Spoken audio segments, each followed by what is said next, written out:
السلام علیکم ورحمۃ اللہ وبرکاتہ۔ بسم اللہ الرحمن الرحیم، والصلاة والسلام علی رسولہ الکریم وعلی آلہ واصحابہ اجمعین۔ آج ہم نے سورہ یوسف کی تلاوت سنی اور سورہ ابراہیم کی۔ سورہ یوسف کو اللہ تعالیٰ نے احسن القصص بما اوحینا الیک، نحن نقص علیک احسن القصص بما اوحینا الیک، کہ میرے محبوب ہم نے آپ کو قرآن میں جتنے بھی واقعات سنائے ہیں اور جتنے بھی قصے ہم نے آپ کو سنائے ہیں، ان میں سب سے خوبصورت کہانی اب ہم آپ کو سناتے ہیں۔ اس کا احسن القصص ہونے کی کیا وجہ ہے، وہ مفسرین نے بے شمار نکالی ہیں۔ یہ وجہ ہے، وہ تو بہت لمبی چوڑی ہے، میں صرف اس کی ایک بتایا کرتا ہوں۔ زندگی کیسے گزارنی ہے کہ ہم کامیاب ہو جائیں، یہ بہت بڑا مسئلہ ہے۔ جیسے میں نے 2 دن پہلے وہ ملاح والی بات بتائی تھی کہ کہیں موت کے وقت ناکامی کا سامنا نہ کرنا پڑ جائے تو ہر شے تباہ و برباد ہوگی۔ قل ان الخاسرین الذین خسروا انفسهم واہلیہم یوم القیامہ، آپ ان سے بتائیے کہ اصل ناکام وہ نہیں ہے جو دنیا میں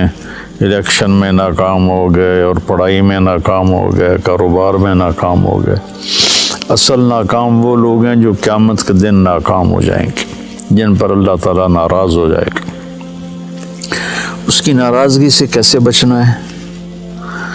اور اس کی فرما برداری والے راستے پر کیسے چلنا ہے، قرآن اس کو بتاتا ہے۔ بیچ میں ایک دشمن کھڑا ہے، شیطان، جو ہمیں اللہ کے راستے سے ہٹاتا ہے اور غلط راہوں پہ لے کر چلتا ہے، شارٹ کٹ زندگی کے بتاتا ہے، اور زندگی میں شارٹ کٹ کوئی نہیں ہے۔ پھر یہودا نے کہا، جس کے نام پر یہودی کہلاتے ہیں، سب سے بڑا بھائی تھا یہودا، لیکن یہ مارو نہیں، اطرحوہ فی غیابۃ الجب، کہ اطرحوہ ارضا یخل لکم وجہ ابیکم وتکونوا من بعدہ قوما صالحین، کہ ایسا کرو کہیں دور دراز پھینک دو اور پھر تمہارا باپ ہوگا، تم ہوگے، تو تم اپنے باپ کے زیادہ محبوب بن جاؤ گے۔ تو ان کو لے کر گئے اور جا کر واجمعوا ان یلقوہ فی غیابۃ الجب، جب اس کنویں کو کہتے ہیں جس کا پانی خشک ہو چکا ہو، جس میں پانی ہو اس کو بیر کہتے ہیں، اور جس کا پانی خشک ہو گیا ہو، اور یہ فلسطین پہاڑی علاقہ تھا تو اس میں کنویں خشک ہو جاتے تھے، تو انہوں نے اس میں پھینکا ان کو۔ تو اللہ تعالیٰ کا غیبی نظام چلا، پھر وہ قافلہ آیا، انہوں اٹھا کے لے گیا، گورنر مصر کے دربار میں پہنچے، پھر وہاں بڑے ہوئے تو جیسے اللہ نے ساری دنیا کے آج 7 ارب لوگ ہیں، پیچھے پتہ نہیں کتنے کھرب چلے گئے، آگے کتنے آئیں گے، ان سب کو حسن میں پوری انسانیت کو 1/2 تقسیم کیا، اور یوسف علیہ السلام اکیلے کو 1/2 دیا۔ تو ان کا کیا حسن ہوگا۔ وہ جب گورنر بنے تھے تو پھر وہ وزیر خزانہ تو ایسے منہ چھپا کے رکھتے تھے کہ کوئی فتنے میں نہ پڑ جائے۔ اور عورتوں میں اللہ تعالیٰ نے حضرت حوا کو سب سے زیادہ حسین بنایا، ان کے بارے میں بس اتنا تھا، سب سے زیادہ حسین بنایا، لیکن یوسف علیہ السلام کے بارے میں اعطی شطر الحسن، کہ آدھا حسن سارا دے دیا۔ تو زلیخا کا امتحان آیا، بہت بڑے گناہ کی دعوت، وراودته التي هو في بيتها عن نفسه وغلقت الابواب وقالت هيت لك، اتنا لمبا جملہ اس منظر کے خوفناک امتحان کو بتا رہا ہے، میں سے چھوٹا جملہ بھی ہو سکتا۔ تو یوسف علیہ السلام پر دو امتحان آئے، ایک بہت بڑے گناہ کا امتحان آیا ہے، ایک مصر کے حسن و جمال کا فتنہ، اور دوسرا بھائیوں کی طرف سے جو آزمائشیں چلیں اور ان کی مخالفانہ تدبیریں چلیں، انہوں نے اس پر جو صبر کیا۔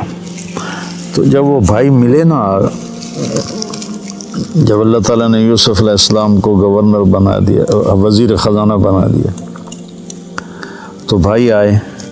وجاء اخوة یوسف فدخلوا علیہ فعرفهم وهم له منکرون، کہ بھائی یوسف علیہ السلام نے تو پہچان لیا میرے بھائی آ گئے، چونکہ یوسف علیہ السلام اس طرح بیٹھتے تھے، یہ پورا نقاب اوڑھتے تھے، صرف آنکھیں نظر آتی تھی، پھر چھوٹے سی عمر میں ان کو انہوں نے بیچا تھا، اور وہ 30-40 سال کے جوان آدمی تھے، تو ان کا خیال بھی نہیں ادھر گیا، تو انہوں نے پہچانا بھی نہیں۔ یوسف علیہ السلام نے پہچان لیا، تو کہنے لگے تمہارا دوسرا بھائی ہے کوئی؟ کا جی ہے، کہ اس کو لے کے آنا ورنہ کچھ نہیں دوں گا۔ پھر ان کو ایک بہانے سے اپنے پاس رکھ لیا۔ جب انہوں نے بنیامین کو اپنے پاس رکھ لیا تو یہودا نے کہا میں تو واپس نہیں جاؤں گا، پہلے ہم نے یوسف کو کھویا، جان بوجھ کے ہم نے شرارت کی، اب بنیامین ہماری وجہ سے تو نہیں، خود اپنی وجہ سے ایسا ہو گیا، تو جب تک میرا باپ کوئی مجھے اجازت نہیں دے گا میں ادھر ہی بیٹھا ہوں، تم جاؤ۔ تو جب بھائی گئے اور انہوں نے کہا کہ بنیامین نے چوری کر لی ہے اور مصر کے وزیر خزانہ نے روک لیا ہے، تو اس پر انہوں نے خط لکھا۔ اچھا، یوسف بھی نبی اور یعقوب بھی نبی علیہ السلام، اب بیچ میں 7 دن کا سفر ہے ٹوٹل، تو پورے پتہ نہیں کتنے سال، 20-30 سال 40 سال وہ ادھر موجود ہیں، سلامت یہ ادھر موجود ہیں، بتانے کی اجازت نہیں۔ انہوں جیسے ہی وہ وزیر بنے تھے اسی وقت وہ اپنے باپ کو پیغام بھیج دیتے کہ میں ٹھیک ٹھاک ہوں، آپ آ جائیں۔ اللہ کی ادھر بھی وحی آ رہی تھی کہ نہیں بتانا، اور یعقوب کے لیے بھی تھا کہ ان کو بھی نہیں بتانا۔ وَبِيَضْتَ عَيْنَاهُ مِنَ الْحُزْنِ فَهُوَ كَظِيمٌ، آنکھیں ان کی چلی گئیں روتے روتے، اور غصہ پیتے پیتے پیتے پیتے وہ پھول کے مشکیزہ بن گئے۔ کظیم، کاظم اس مشکیزے کو کہتے ہیں جو پانی سے فل کر کے ٹائٹ کر کے بند کر دیا جائے۔ جتنے بھی سال بھائیوں نے یعقوب علیہ السلام کے ساتھ وقت گزارا یوسف علیہ السلام کے بغیر، تو انہوں نے کہا فصبر جمیل، پورے 40 سال میں ایک لفظ بھی طعنہ نہیں دیا میرا بیٹا تم نے گم کر دیا، حالانکہ آپ کو پتہ تھا انہوں نے فراڈ کیا ہے، لیکن پورے 40 سال میں ایک۔ پھر خط لکھا عزیز مصر کے نام کہ میں یعقوب بن اسحاق آپ سے مخاطب ہوں، ہم نبیوں کی اولاد ہیں، ہم چور نہیں ہیں، ہم پر بہت زمانے سے آزمائش کی چکی چل رہی ہے۔ پہلے میرے چچا کو، اسماعیل کو، ان کو بھی باپ لکھا، پہلے میرے باپ کو چھری کے نیچے سے نکالا گیا، پھر میرے بیٹے کو مجھ سے جدا کیا گیا، آج 40 سال ہو گئے، مجھے اس کا کچھ پتہ نہیں ہے، تو نے اس کے بھائی کو روک لیا، وہ میرے غم کی تسلی تھا، مہربانی کرو میرا بھائی واپس کر دو، میرا بیٹا واپس کر دو۔ یہ خط جب یوسف علیہ السلام نے پڑھا تو ان کا دل بھی بھر آیا اور آنکھیں بھی، تو اللہ کی طرف سے اجازت ہو گئی کہ بتا دو، اور اوپر سے بھائی بھی پہنچ گئے۔ ایھا العزیز قد مسنا واہلنا الضر وجئنا ببضاعۃ مزجاۃ فأوف لنا الكيل وتصدق علينا ان اللہ یجزی المتصدقین۔ کیا عاجزی ہے ان الفاظ، اور کیا ذلت اور پستی کی انتہا کو چھو کر وہ گفتگو کر رہے تھے، کیا بتاؤں۔ تو ادھر سے حکم آ چکا تھا کہ بتا دو، تو اس طرح اوڑا ہوا تھا نا، اپنے پگڑی کا جو یہ تھا نا، اس کو ایسے رکھتے تھے۔ تو جب انہوں نے کہا کہ ہم یہ تھوڑی سی پونجی لائے ہیں اور ہمارے پاس ہے بھی کچھ نہیں، فقر بہت ہے، تو برائے مہربانی ہم پر صدقہ کر دیں۔ تو پھر یوسف علیہ السلام نے ایسے کیا، ایسے تھا نا،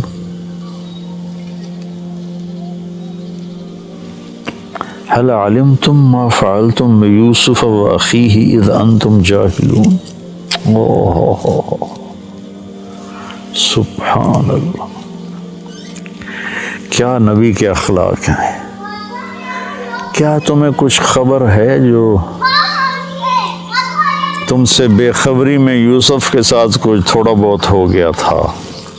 تھوڑا بہت، قید کاٹی 9 سال، زنا کی تہمت لگی، منڈی میں بیچے گئے، کتنی لمبی چوڑی گھاٹیوں سے گزر کر، اور ان کو اس کا سبب کون تھے بھائی، ان کو کہہ رہے ہیں وہ حل وہاں بولا جاتا ہے جہاں مجھے، اس کو اردو میں کہتے ہیں آپ کو پتہ چلا، سعید بھائی آپ کو پتہ چلا، تو آپ کو پتہ چلا کا مطلب یہ ہوتا ہے کہ اس کو معلوم نہیں اور میں بتا رہا ہوں۔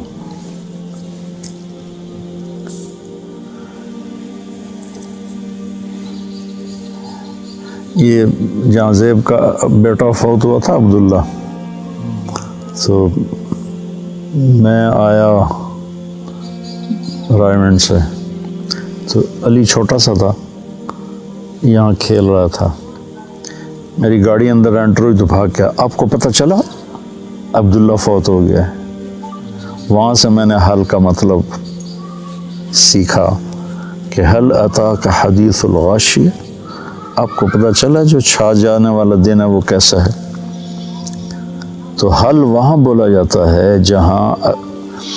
یہ ہو کہ بھائی مولوی حذیفہ کو جو میں بتا رہا ہوں نا اس کو معلوم نہیں، تو حل آپ کو کچھ پتہ چلا، جنہوں نے کیا ہی سارا بربادی قدم قدم پہ سازے، ان کا حل علمتم ما فعلتم، فعلا کا جو صیغہ ہے یہ غیر ارادی حرکت کے لیے ہوتا ہے، جیسے میرا یہ میں پاؤں ہل رہا ہے نا، یہ غیر ارادی حرکت ہے۔ فعلا استعمال ہوتا ہے غیر ارادی حرکت کے لیے، پھر ارادی کے لیے بھی عاملہ کا لفظ استعمال ہوتا ہے ارادتاً جو کام کیا جائے۔ تو ما فعلتم میں یہ پھر ان کے جرم کو ہلکا کیا کہ تم سے بس ایم ہی ہو گیا، تم کرنے کا کوئی ارادہ تو نہیں تھا، بلا ارادہ ہو گیا۔ اذ انتم جاہلون، وہ بھی بے خبری میں ہو گیا، تمہیں اصل میں پتہ نہیں تھا۔ حالانکہ یہاں عبارت یوں بنتی ہے قد علمتم، تمہیں خوب خبر تھی، ما ظلمتم، جو تم نے ظلم کیا، بیوسف و اخیہ، یوسف اور اس کے بھائی پر جو تم نے ظلم کیا، اذ انتم عامدون، اور تم نے جان بوجھ کے یہ سارا کچھ کیا، تم نے پوری بدنیتی کے ساتھ کیا، تو اس کا بالکل الٹ لے کر آئے حل علمتم، آپ کو کچھ پتہ چلا ہی ہوگا، آپ کو تو میرے خیال میں معلوم نہیں، تو میں آپ کو بتاتا ہوں ما فعلتم، جو تھوڑا بہت یوسف کے بارے میں آپ سے ہو گیا، وَأَخِيهِ، اور اس کے بھائی کے بارے میں، اذ انتم جاہلون، جو آپ نے بے خبری میں کیا، آپ کا ارادہ تو نہیں تھا۔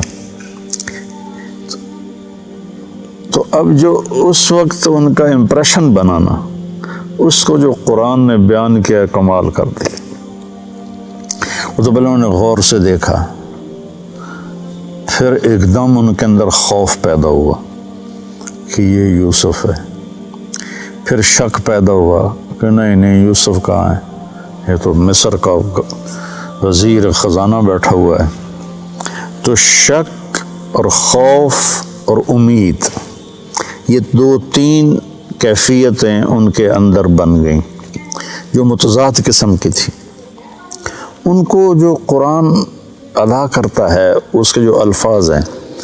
ایک تو ان تحقیق کے لیے ہوتا ہے، ان کا یہ شک کے لیے ہوتا ہے، انت یوسف خوف ہے کہ لا بھائی ہوں آیا ساڑھو تے سوٹا یہ تو یوسف ہے۔ تو میں اس ایکسپریشن کو اپنے انداز میں جو سمجھو میں اس کو بیان کیا کرتا ہوں، انک لانت یوسف، انک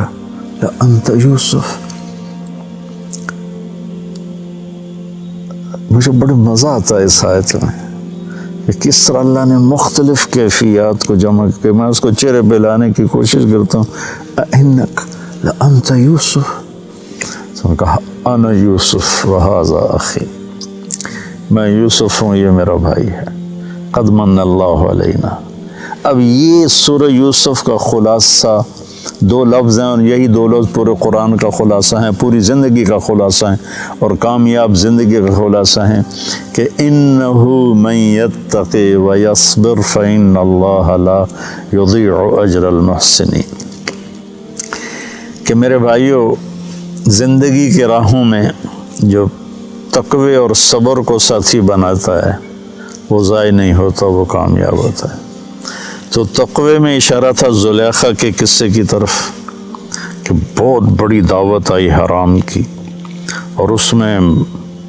اللہ نے ان کو اتنا استقامت بخشی، اور اس نے سارے دروازے بند کیے تھے، وہ دوڑے، دروازے کھلتے چلے گئے، اللہ کی قدرت سے تو کھلتے چلے گئے۔ تو تقوی سے مراد تھا اس زلیخا کے مکر سے بچنا، یعنی جتنے بھی گناہوں کا راستہ ہے اس سے بچنا تقوی۔ یصبر میں اشارہ تھا بھائیوں کے ظلم کو برداشت کرنا۔ آپ اندازہ لگائیں جب بھائی اور یعقوب علیہ السلام سارے آ گئے تو یوسف علیہ السلام کارگزاری سنانے لگے کہ میرے ساتھ کیا ہوا۔ تو کارگزاری شروع سے نہیں سنائی کہ بھائی سامنے تھے اور شرمندہ ہونا تھا انہوں نے۔ لقد من اللہ وقد احسن بی اذ اخرجنی من السجن وجاء بكم من البدو من بعد ان نزغ الشیطان بینی وبین اخوتی ان ربی لطیف لما یشاء۔ ابا جی میں جیل میں چلا گیا تھا، یہاں سے کارگزاری شروع کی، مجھے انہوں نے نکالا، میں نے راستے میں مارا اور مجھے باندھا، پھر باندھ کے کنویں میں پھینکا، پھر میں ڈول میں بیٹھا، پھر مجھے انہوں نے چند کوڑیوں میں بیچا، پھر میرے اوپر زنا کی تہمت لگی، سارا حذف کر دیا کہ یہ شرمندہ ہوں گے، میرے بھائی شرمندہ ہوں گے۔ کامیابی کا یہ راستہ ہے، ہم لوگ مال بناؤ، سیاست کرو، ہیرا پھیری کرو، حرام راستوں سے پیسے بناؤ اور اپنی واہ بناؤ، یہ ہم پوری دنیا کے انسانوں کا اس وقت یہ راستہ بنا ہوا ہے۔ تو سورہ یوسف میں قرآن نے نا کہانی سنا کر ایسے سارے رازوں سے پردہ اٹھا دیا ہے کہ من یتقی و یصبر، گناہ راستے میں آئیں گے تو تقوی، آزمائشیں راستے میں آئیں گی تو صبر، فإن اللہ لا یضیع اجر المحسنین، اللہ کبھی ان کے اجر کو ضائع نہیں کرتا ہے۔ تو پورے قرآن کا خلاصہ اگر میں کہوں یہ 2 لفظ ہیں، اور سورہ یوسف نے ان 2 لفظوں پہ آ کے تھم کر کے وہ ایک ہتھوڑا مارا ہے پوری دنیا انسانیت کے دماغوں پر، کہ جن کو پتہ ہی نہیں ہے کہ زندگی کا مقصد کیا ہے، بنانے والا کون ہے۔ تو ان کے لیے اللہ تعالیٰ نے یہ ایک خوبصورت کہانی سنائی ہے اور اس ساری کا خلاصہ میں یہ دو لفظ نکالتا ہوں، من یتقی و یصبر، کس صبر کی انتہا ہے۔ پھر جب انہوں نے کہا تاللہ لقد آثرک اللہ علینا من کنا لخاطئین، اللہ کی قسم اللہ نے تمہیں ہم پر عزت بخشی، ہم خطاوار ہیں۔ تو بھائیوں نے کیا کہا، یوسف علیہ السلام نے کیا کہا، لا تثریب علیکم اليوم یغفر اللہ لکم وہو ارحم الراحمین۔ لا تثریب ہوتا ہے میں عدالت میں کسی پر دعویٰ کرتا ہوں اور وہ دعویٰ ثابت نہیں ہو پاتا مجھ سے، تو عدالت اس کو کہتی ہے لا تثریب علیک، آپ پر کوئی دعویٰ ثابت نہیں ہو سکا، آپ بری ہیں باعزت۔ تو یوسف علیہ السلام کہہ رہے ہیں لا تثریب علیکم اليوم، تم پر تو کوئی جرم ثابت نہیں، تو میں تمہیں کیا کہوں کہ بھئی تم نے یہ کیا۔ یہ یوسف، سورہ یوسف ایسے نچوڑ کے نا، جیسے والعصر میں اللہ تعالیٰ نے سارے قرآن کا جوس نکال کے ہمیں 4 چیزیں بتا دی، ایسے سورہ یوسف میں اللہ تعالیٰ نے سارے قرآن کو ایسے 2 لفظوں میں بند کر دیا ہے کہ اپنی زندگی میں تقوی اختیار کرو اور اپنی زندگی میں صبر و اختیار کرو، تو راستے کے سارے رکاوٹیں اللہ تعالیٰ اپنی قدرت سے دور فرما دے گا۔ سورہ یوسف میں یہ ایک بہت خوبصورت پیغام ہے۔ ہم لوگ اپنی زندگی میں یا تو گناہوں میں پڑ جاتے ہیں، جھوٹ، فراڈ، فریب، یا پھر بے صبرے ہو کے غلط راستوں پہ چل پڑتے ہیں۔ تو بھائیو یہ راستہ ہے جس پہ چل کے ہم دنیا بھی بنا سکتے ہیں، آخرت بھی، تقوی اور صبر، تقوی اور صبر۔ السلام